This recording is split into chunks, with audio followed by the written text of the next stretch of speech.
Y bueno, a medida que vayan llegando las voy ingresando. Un poco mi intención de lo que les conté de Pigafetta, y es eso, es poder como darle forma a estas subjetividades que vienen al encuentro de nosotros, ¿no? Y que se encuentran con los americanos y que empiezan a darnos forma. Y para eso es necesario ponernos un poco en el lugar sin demonizar, o sea, porque no es la intención demonizar al europeo, decir que todo lo malo es europeo, todo lo bueno es americano, no, para nada. De hecho, nuestra historia, pese al saqueo, pese a la conquista, pese a la evangelización, pese al exterminio de las naciones originarias hasta el día de hoy, la criminalización de la identidad originaria, somos lo que somos en función de estas idas y vueltas que hubieron, digamos, que nos conformaron. De hecho, hablamos en español, digamos, o sea, no es que desmerezco ni mucho menos esta historia cultural que, bueno, es la que nos hace y que tiene que ver con este sesgo de conquista expansionista y, bueno, europea. Pero para poder conocerlos es necesario ponernos en esa mente de estos europeos del siglo XVI y ponernos a pensar qué estaba también pasando en la mentalidad europea. Este siglo que es en el que nacen estos tipos que vienen y nos conquistan y que nos conocen y que vienen con yo a veces les llamo complejo de nomenclatura, ¿no? Porque parece que tienen esa necesidad de ponerle nombre a todo, como les decía al principio, como si no tuvieran nombre antes, ¿no? Como un complejo de nombrar, vienen a nombrar. Hay un autor que, bueno, es mi director de tesis, que yo lo quiero mucho, eh, por su cerebro y por su calidad humana, que él dice, bueno, la capacidad de nombrar es una capacidad conquistadora, porque eh, el nombrar, el ejercicio de nombrar, el ejercicio de poner un nombre, es como colocarle una vestidura a una persona y darle una identidad. Y eso es una forma de colonizar. Eso es colonialismo, dice este tipo. Cuando uno, sin saber quién es la otra persona, viene y te dice, bueno, vos sos, a ver, Julieta, vos vas a ser, no sé, la chica de negro. Entonces yo al decirte la chica de negro, me olvido, o sea, borro todo lo que hay en tu forma de ser, en tu forma de vivir, en tu forma de entender el mundo, y sos solo la chica de negro. Y reduzco todo tu ser, tu vivencia de ser humana, a que sos la chica de negro. Eso es, digamos, esta fijación. Hay un autor que también me gusta mucho que se llama Frank Fanon, que murió muy jovencito, que él decía que cuando un colonizador se encuentra con un colonizado y le pone un nombre y trata de, eh, al ponerle un nombre, al clasificarlo de una manera, lo fija como lo fija, dice, como sirve una fijación para fijar un preparado. Él lo habla como en esas fijaciones de las tortas. Y yo lo pienso como en el fijador de pelo. ¿Vieron ese, el Sprite? Vos te haces un peinado divino, le mandás Sprite, y así pasan 10 horas de fiesta, y cuando volvés a tu casa tenés el peinado el mismo, divina, peinada igual, porque te fijaron con fijador el pelo. Bueno, eso es lo que pasa, digamos, cuando alguien viene y fija toda tu forma de ser a partir de un estereotipo, ¿no? Vos fijás la experiencia de este ser humano. ¿Y qué pasaba? Bueno, le decía, en la mente esta europea, ¿qué pasaba en los europeos? Por un lado, vienen de este fin de medioevo y principio a la modernidad, con toda una idea de el tiempo, que yo también se lo decía en la clase pasada, cuando hablaba de cómo era considerado el tiempo en las comunidades originarias, ¿no? Con una concepción de tiempo lineal, en donde había empezado a nacer como un germen que había llevado, por ejemplo, a la revolución agraria, un germen de descubrimientos, ¿no? El siglo XVI, el siglo XV y XVI, es el siglo de los grandes inventos, la imprenta, la brújula, el no sé qué, todos los inventos. Los europeos estaban como con esa idea de que el tiempo va para adelante y que el ir para adelante implica progreso, que ese progreso implica descubrimientos técnicos, avances científicos, y que quienes no tengan descubrimientos técnicos y avances científicos van a estar colocados en esa línea del tiempo en un estado más atrasado. Y esa es la peligrosidad, digamos, del pensamiento europeo, de que como ellos van a ser el foco de la civilización y del progreso, cuando se encuentran con el continente americano y cuando se encuentran con esta otredad totalmente radical, descubren, digamos, descubren no, creen que la falta de ropa, la falta de elementos técnicos, la falta de un montón de cuestiones que para ellos, en el signo de atraso, nos colocaban como si estuviéramos atrasados en el mapa. Esto no es muy diferente de lo que pasa hoy con relación a la comunidad originaria, chicas. Digamos, cuando nosotros vemos, pensamos en las comunidades del interior, ¿no? No sé si ustedes tienen experiencias de ir a la meseta, no sé, recién hablaba con una chica de Paso de Indios, pero por ejemplo, Ganga, Antel, Sengastre, ¿no? Uno va allá y piensa que una es la civilización, ¿viste? Y vos ves a las personas y decís, ay, viven en este estado de atraso, ¿no? Y de falta de progreso, y en realidad no hay ningún atraso y no hay ninguna falta de progreso, ¿no? Son modos de vivir la vida, modos de experimentar la existencia que tienen que ver con cómo uno tramita su relación con el medio. Y esto es muy, muy, muy, muy, muy europeo, muy colonizador, ¿no? Ponernos en el lugar de la superioridad, poner al otro en el lugar de la inferioridad. Y esto es, digamos, cómo estaba configurada la mente de los españoles, que en nuestro caso, pero también de los ingleses y también de los portugueses, que van a ser como estos tres grandes países que al principio arrancan con el expansionismo, eh, y vienen con esa necesidad de nombrar, de nuevo, como si antes no tuviéramos nombre, y de colocar, o sea, si nosotros imaginamos que esto es el atraso, ahí les muestro, y esto es el progreso, o sea, en esa línea de tiempo, bueno, ahí se nota, ¿no? Entonces dicen, bueno, si nosotros estamos acá, que somos el progreso, vamos a ubicar en relación a nosotros mismos a los distintos pueblos, en función de las distintas categorías que tengan. Y esto es muy del siglo XVI, XVII. Empiezan a clasificar en función de progreso. Entonces, si nosotros somos los civilizados, somos europeos, somos los civilizados, somos los que tenemos cultura, ¿y por qué tenemos cultura ahí? Porque tenemos una economía en base al excedente, tenemos intercambio a base de dinero, una moneda, que viene a ser como el culmine de una economía real. Y si tenemos instituciones, si tenemos una fe monoteísta, y nosotros, que tenemos todo esto, somos la civilización, viendo qué le falta a cada pueblo, lo vamos ubicando en esa línea, ¿no? Más cerca del progreso o más lejos del progreso. Entonces, bueno, si los pueblos eran politeístas, listo, salvaje. Si los pueblos tenían un intercambio que no era a base de dinero, salvajismo. Si el tipo de cultura salvaje. Entonces estaba esta dicotomía entre salvaje y cultura, ¿no? El buen salvaje, está esta idea también muy del siglo XVI, XVII, rusoniana del buen salvaje, y empieza toda una discusión sobre esta condición de humanidad del indio americano, ¿no? De la condición de si éramos realmente humanos o no éramos humanos, porque digamos, América va a funcionar como un espejo deformado de Europa, y viene a presentarse como si fuera, es re loco, pero imagínense si a ustedes les pasara, imagínense si a ustedes les pasara que salen a andar para buscar esencias, no, sí, esencias se llamaban, y terminan encontrándose con algo totalmente nuevo, digamos, la sensación esa de extrañeza, o me perdí con lo que iba a decir, pero eso, hay que ponernos todo el tiempo en pensar lo difícil que ha de haber sido para esta gente poder tramitar esta experiencia de lo diferente, lo exótico, lo desconocido. El tema es que cuando nos vienen y nos reconocen, la manera de descubrirnos y la manera de conocernos fue una manera en donde ellos se colocaron en lugar de superioridad, ¿sí?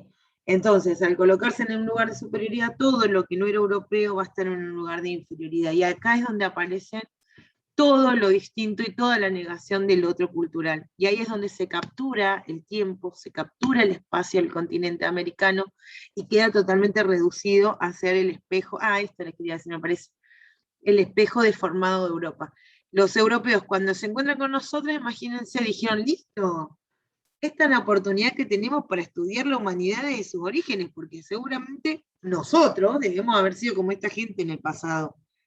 O sea, nuestro pasado ancestral, europeo, debe haber sido así, nosotros debemos haber sido así como humanidad. Entonces la manera en que se nos estudia es justamente eso, como si fuéramos el pasado, ¿sí? Como si nuestra manera de ser, la manera de comunicarnos, la manera de charlar, en realidad todavía estuviera en fase de desarrollo y no alcanzar el desarrollo. Y ahí los europeos se colocan en el lugar de superioridad que les decía, y se colocan como en este rol al cohete, ¿no? De querer, ellos sienten que el hombre europeo del siglo XVI siente que tiene que ayudar al pueblo americano a alcanzar la civilización, como un padre. Y entonces acá aparece esto que les decía al principio, no sé si estaban todas, cuando les decía que este contacto con el otro, o sea, este contacto con América en este caso, y con Patagonia específicamente, genera esta tensión entre lo familiar y lo desconocido, entre lo normalizado, lo corriente y lo exótico, entre esto, ¿no? Entre lo que es familiar sobre todo y lo que es desconocido. Y en esa tensión es donde se aloja, o donde nosotros podemos observar la manera en que, digamos, todo aquello que los conquistadores no consideraban, digamos, como inferior, es lo que nos fueron, digamos, lo que se nos fue impuesto, ¿no? Entonces, por ejemplo, esto del tiempo lineal, en donde hay un futuro, que ese futuro es inalcanzable. Acuérdense que el siglo XVI, lo deben haber visto por ahí en otras materias, se escribe La Utopía de Tomás Moro, ¿no? Hay todo un montón de cuestiones literarias y que dan cuenta de un pensamiento que está pensando que hay un futuro mejor, que está más allá y está bien lejano y es utópico, pero que es alcanzable con mucho esfuerzo. Esa concepción del tiempo lineal es la que se nos impuso. Y se borra esta otra concepción del tiempo circular, con la que yo les hablaba en las clases anteriores, que las comunidades originarias, las naciones originarias, la siguen teniendo, ¿no? No hay un tiempo lineal, hay un tiempo gordo, un presente gordo, que es hoy, y que se actualiza todos los días y se llena de posibilidades, nos llena de posibilidades. Otra de las ideas que están dando vuelta en esta Europa es esta distinción que les decía, ¿no? Entre lo salvaje y lo cultural.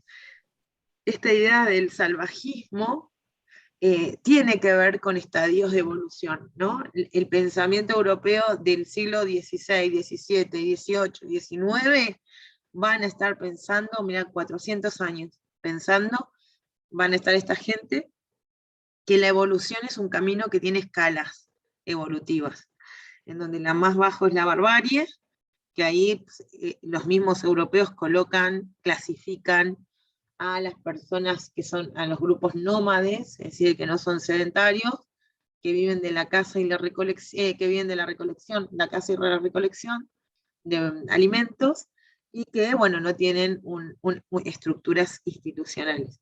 Luego viene el Estado, esa es la barbarie. Luego viene el salvajismo, que es un estadio evolutivo más, que se caracteriza por los pueblos sedentarios, que tienen religiones, pero que no son monoteístas, son politeístas, adoran dioses, bla, bla, bla, y que tienen economías incipientes, la economía como una institución importantísima para la sociedad, ¿no? Y la civilización, que son los pueblos alfabetizados, digamos, con escritura, religiones monoteístas, instituciones importantes como por ejemplo la economía, que les decía, con moneda de intercambio. Ahora, estos varones que llegan y se encuentran con el continente americano, se encuentran con civilizaciones que estaban recontra remil avanzadas para cuando llegan. algunas de ellas como las mayas, por alguna cuestión para mí de sabiduría ancestral, se disolvieron antes de la llegada del hombre blanco, ¿no? Se disolvieron y creo que eso hizo posible que también no fueran colonizadas. Pero la civilización maya, la azteca, la inca, tenían grandes estructuras, enormes estructuras, y tenían formas de escribir y soportes de la información recontra remil válidos y hegemónicos para su momento. Y sin embargo, cuando llega el europeo que dice, tienen taparrabos, están mal vestidos, comen carne cruda, son caníbales, son salvajes. Entonces, esto que les decía, ¿no? Como primero, este estado de naturaleza versus un estado de cultura, ¿no? Siempre lo natural, o sea, y acá los viajeros, como este Pigafetta, él cuando clasifica va a tratar indistintamente plantas, animales, personas, o sea, es lo mismo, porque nosotros los humanos, para ellos, vamos a estar alojados dentro de los animales. A ver si les puedo compartir una pantalla de un dibujo de... Les voy a compartir una pantalla, a ver si no está acá. Está en otro. Está acá. Miren.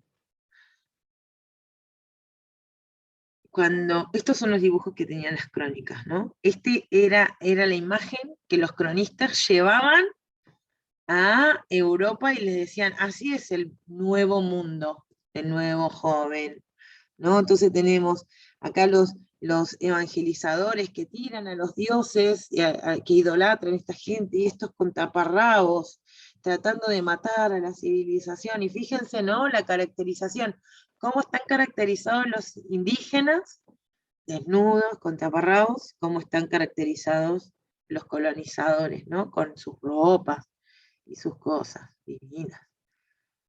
Ven, fíjense, acá muestran un europeo cenando con esta gente, pero acá atrás, a ver si se acá. Bueno, acá le están dando ofrendas a este chamán, vestidos, ¿no? El signo de la idolatría, los barcos llegando, para que les quiero mostrar la gente comiendo gente. Acá.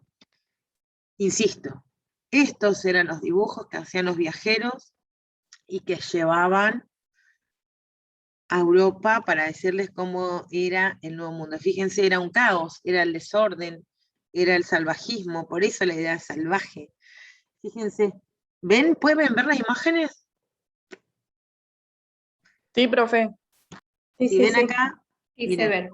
acá hay mujeres cocinando personas, hombres matando bebés, cabezas de niños, tipos matándose, ¿no? Fíjense cómo está presente el caos, el salvajismo, es totalmente una imagen recontra estereotipada, pero era esto lo que se presentaba, digamos. A ver si podemos mostrar otra. La que le quiero mostrar, lo de la naturaleza, que es presentado como lo mismo. Ven acá hay un patagón, supuestamente, fíjense la altura de este grandote, y la altura de los europeos, ¿no? Para que bajo esto quiero llegar, bueno, acá están las grandes ballenas, los peces voladores, todo esto parte de esta imaginación que les decía que mezclaba mucho, o sea, estas crónicas y estos dibujos están muy impregnados con esta idea de lo que los europeos tenían en su cabecita guardada, ¿no? Fíjense. Bueno, no, justo no tengo acá ninguna de las que le quiero mostrar de cómo se presentaba. A ver, no. Bueno, fíjense el canibalismo, niños, mujeres matándose, ¿no? No tengo lo del canibalismo, porque lo del canibalismo, lo de... A ver si la tengo en esta otra. Uy, no sé dónde estoy. Acá dijimos que no.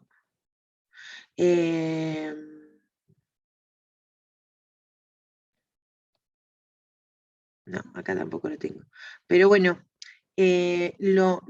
cuando describen los europeos, ahora acá, cuando los europeos describen, acá lo pueden ver en este reclarito, acá, esto por ejemplo, esto ya más adelante, esto es siglo XX, ¿no? Ya, pero fíjense, presentan el mundo natural, y esto también son viajeros, esta es una crónica en donde se le cuenta a los europeos lo que había en la tierra de Patagonia, ¿no? Entonces tenemos el mapa mundi, te lo ubican. Y fíjense que es lo mismo, o sea que es en la base de la idea, la fauna, la flora, los indígenas y los europeos arriba. Entonces, era tratado, lo que yo le quiero mostrar con esto, que es tratado indistintamente plantas, animales y personas es lo mismo, digamos, no hay un reconocimiento de la ontología, del ser de los americanos. Y esto es lo problemático, digamos, no es, o sea, uno puede ponerse en la piel del europeo que vino y entender estas cosas. Ahora, lo que resulta recontra peligroso es que esto es del siglo XIX, bueno, esto es más adelante, ¿no? Esto es del siglo XIX, XX, pero estas concepciones, miren, acá está, este es el portal de la entrada de las Tres Calaveras, y fíjense lo mismo, plantas indígenas, como si fuera parte de lo mismo, como ese umbral al mundo desconocido, y en el centro de ese mundo desconocido, ay, ¿cómo subo? Y en el centro de ese mundo desconocido, el canibalismo, ¿no? Acá está, los dioses, toda esta idea de la falta de una, digamos, la falta de una religión monoteísta como sinónimo justamente de lo inferior, ¿no? Del salvaje, todo el tiempo, ¿sí? Entonces, eh, eso es lo peligroso es que estas maneras de conocer y acercarnos al otro distinto sigan vigentes, y es eso lo que nosotros tenemos que tratar de problematizar todo el tiempo. Tratar de problematizar todo el tiempo, no, lo que a mí me interesa que nosotros hagamos es que pongamos en cuestión si estas cosas todavía siguen viviendo el día de hoy, si estas cosas siguen vigentes, siguen estando presentes.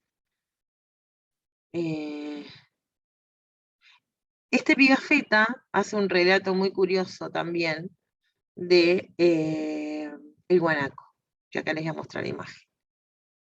Miren, este es el dibujo que Pigafetta hace para mostrarle a los europeos cómo son los guanacos. Y para que vean la descripción de Don Pigafetta sobre los guanacos, dice, está hablando de los indios, ¿no? Su vestido, o mejor, su capa, fíjense el peyorativo, no es un vestido, es como una capa que tienen. O sea, están en culo esta gente. Entonces, como están en culo, se tapan con algo, que es como un taparrabo. Era de piel cosidas entre sí, de un animal que abunda en el país, según tuvimos ocasión de verlo después. Este animal, y acá viene la descripción, y acá es lo que yo les quiero mostrar, esta idea, ¿no? De cómo esta gente clasifica a partir de lo que conoce, pero ese clasificar a partir de lo que conoce implica negar la existencia del guanaco como un animal que no es un animal conocido, es un animal otro. Este animal tiene la cabeza y las orejas de mula, el cuerpo de camello, las piernas de ciervo, la cola de caballo y el relincho, cuyo relincho imita, ¿no? Entonces, este conocer, y bueno, y ese era el dibujo que tenía, ¿no? El dibujo del guanaquino.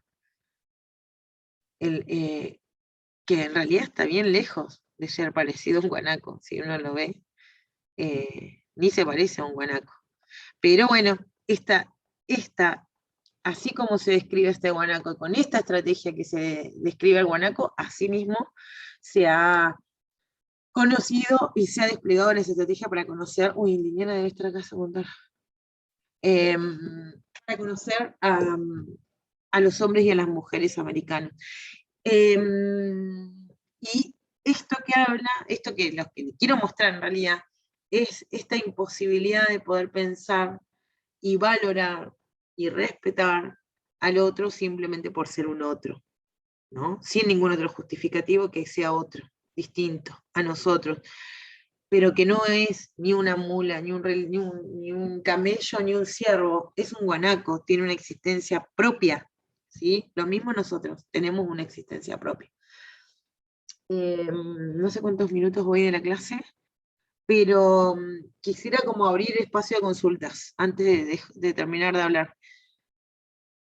Que van, entendieron, tienen alguna pregunta, algún comentario para hacer, les resuena algo de lo que estamos hablando, o lo que hablé yo en realidad todo el tiempo.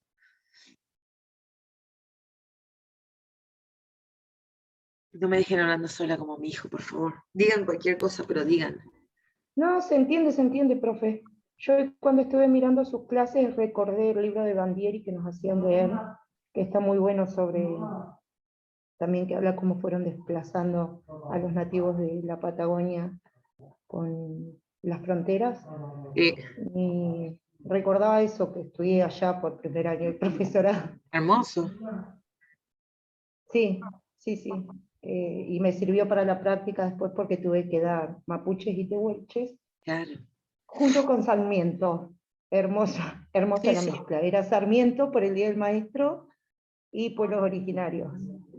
Bueno, pero fíjense cómo esto, ¿no? Sigue tan vigente esta idea de lo superior y de lo inferior a partir de rasgos que nos ponen otras personas, porque, por ejemplo, esta idea de la negritud o la idea de la raza.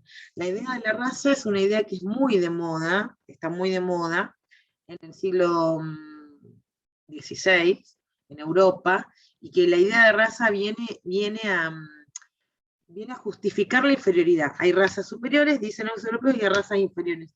Y de un tiempo a esta parte, muchas personas de pueblos originarios empiezan a tomar la categoría raza, como en algún momento los queer, vieron el movimiento queer, que es un movimiento de diversidad sexual, queer era un insulto, y se lo apropian como para, a partir de ese insulto, reconocer su identidad.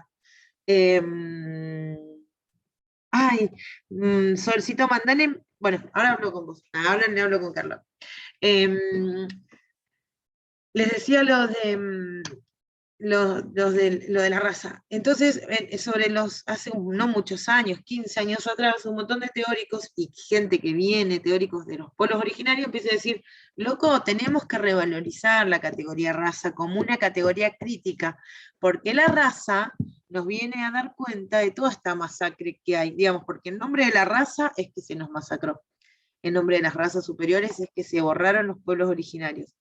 Entonces, digamos, lo que quiero decir es, necesitamos, para poder conocer la historia cultural latinoamericana, poder conocer las maneras en que fuimos creados, para poder ser conscientes de esto que hay atrás de nuestra identidad, que viene a contribuir a nuestra identidad, pero sobre todo, lo que más me interesa a mí, es poder descubrir la vigencia de este pensamiento que se presenta como binomios antagónicos, ¿no? Europeo-americano, nuevo mundo, viejo mundo, joven, maduro, sin experiencia y con autoridad, blanco, negro, varón, mujer, civilizado, salvaje, ¿no? Y hay mucho de eso que hoy está presente, y que está presente cuando, por ejemplo, tiramos un insulto. Yo creo que se los dije el otro día. Cuando nosotros estamos hablando y vemos un niñito que corre a mi hijo, que es un salvaje, le dicen, ¡ay, qué salvaje! Como si fuera un descalificativo. ¿Sí? Como que si salvaje, o sea, el salvaje con esta idea de que le falta civilización. O cuando nosotros decimos, no seas indio, no seas india. Como si eso fuera acaso un insulto, como si la condición de ser indígena fuera un insulto. Pero ¿qué pasa? Fuimos criados a base de una historia que configuró nuestros cerebros con estos binomios. Entonces, si sos bien portado, sos civilizado. Si sos mal portado, sos un salvaje, sos un indio. Y ahora, también, ¿cuánto hay de estos dibujos que les mostré, que son del siglo XVI, donde estaba el indígena en cuero, todo bruto, peleón, ¿no? ¿Y cuánto hay sobre cómo nos imaginamos los pueblos mapuches y tehuelches en la actualidad? O cuando hablamos de los mapuches y los tehuelches, solo por nombrar mapuche y tehuelche, pues estamos acá en Patagonia, los mapuches y los tehuelches como si fueran parte del pasado, como si fueran pueblos que hoy no existen, como que si toda su cultura vivió allá antes de la llegada de Pigafetta y Magallanes, ¿no? Y hace poco, no hace poco, el año pasado, una amiga me escribe porque su hijito está en cuarto y tenía que hacer información sobre los mapuches y los tehuelches. Entonces me manda información de mapuches y tehuelches, y yo le mandé un link sobre las recuperaciones territoriales que hay en la actualidad en la meseta, ¿no?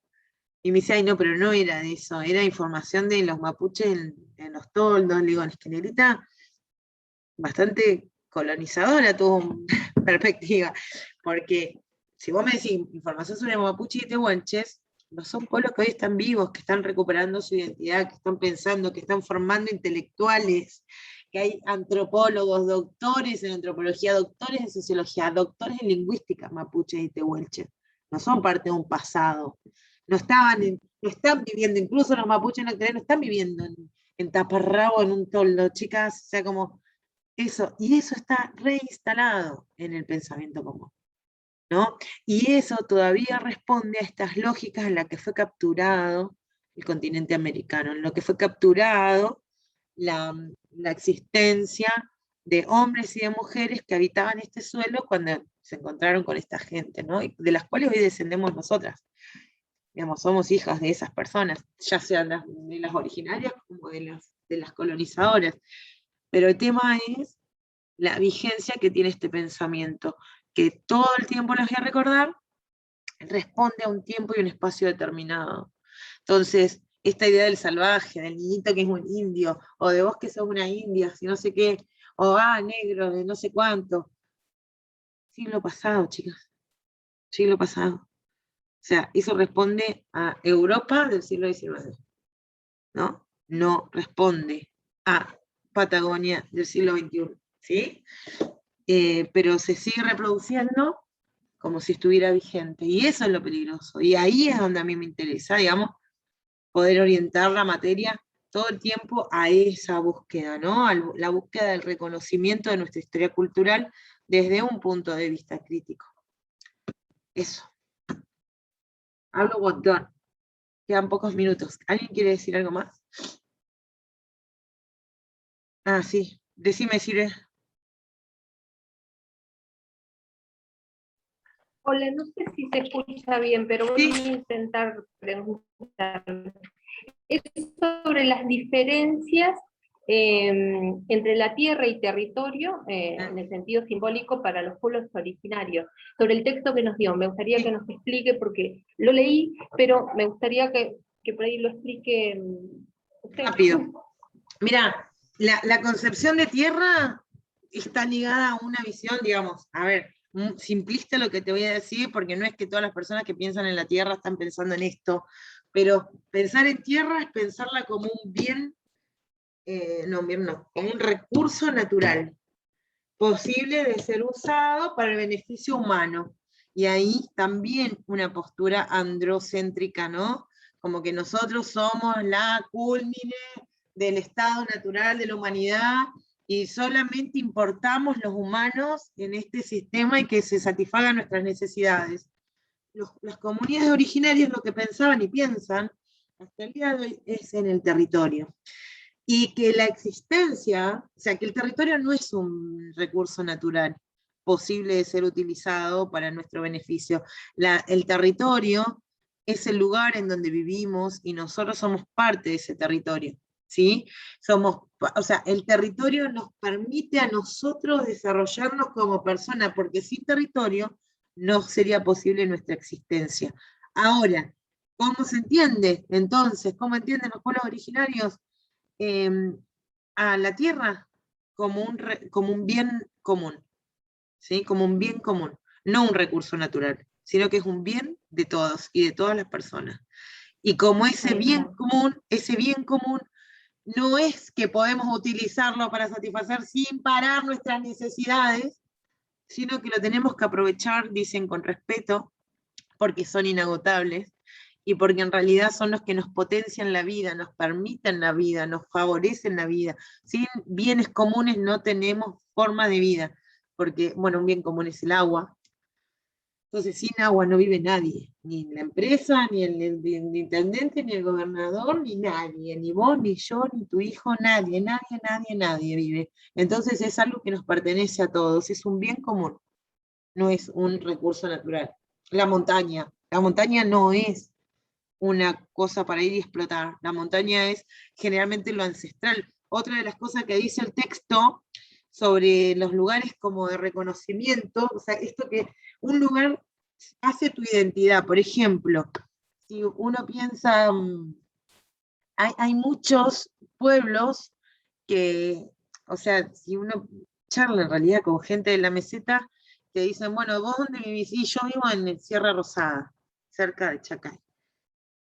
Y Sierra Rosada, ¿no? La sierra llamada Rosada, no es ya un lugar físico, sino que es el lugar en donde esa persona se identifica su pertenencia, en donde están enterrados sus ancestros, en donde su familia vivió, ella vivió. Entonces ya la Sierra Rosada no es un lugar en un mapa, sino que es un lugar ancestral que da identidad a la comunidad, porque ese fue el escenario en donde sus antepasados vivieron algo, y que además duermen sus antepasados ahí. Por eso no es una tierra, sino que es el territorio que hace que nosotros seamos en él y él en nosotros. Es muy lindo eso. Bien. Y con respecto al tiempo circular que toman ellos también, ¿cómo Bueno, es esto, ¿cómo ¿no? lo definiría? O sea, porque hay un tiempo lineal, claro, y hay un tiempo circular. el tiempo lineal de la producción capitalista que se conoce, donde hay un pasado, un presente y un futuro, y toda la mirada puesta en el futuro, y un tiempo circular, ¿no? Un tiempo circular en donde, por ejemplo, para los mapuches, el tiempo circular todos los años, o sea, cuando ellos festejan en junio la vuelta al sol, la nueva llegada del sol, el Huetripantu, que se conoce como Huetripantu, es la nueva salida del sol, el inicio del nuevo ciclo, que no es más ni menos que el mismo ciclo anterior, ¿sí? Y en ese tiempo circular lo que hay es una copresencia de la ancestralidad, digamos. Esto también, ¿no? Y cómo entendemos la muerte, cómo entendemos la vida. Nosotros pensamos por el cristianismo que uno se muere y se va al cielo, ¿no? Y nuestros seres queridos que se murieron están en el cielo, ya no los vemos más. Para los mapu, por ejemplo, que yo conozco, más a los mapuche que otras comunidades o naciones, ellos piensan que vos te morís, sí, está bien, tu cuerpo se va, pero vos seguís estando. Entonces, en ese tiempo circular vos no te fuiste a ningún lado, sino que estás dando otra vuelta, ¿sí? Estás en el lado de ese círculo, pero que estás todo el tiempo aquí. Entonces, a los ancestros se les consulta, a los ancestros se les invita a beber, comer, ¿no? Y hay una charla permanente con los ancestros, con la gente muerta, porque no están muertos en términos físicos. O sea, están muertos en términos físicos, pero no en términos de presencia. Claro, claro. Ya nos quedan re poquitos segundos, ¿no? Entendió. ¿Entendiste un poquito? Pero es buenísimo, porque eso se aniquiló. Muy claro, está muy bueno. Ese texto, la verdad que es hermoso. Es muy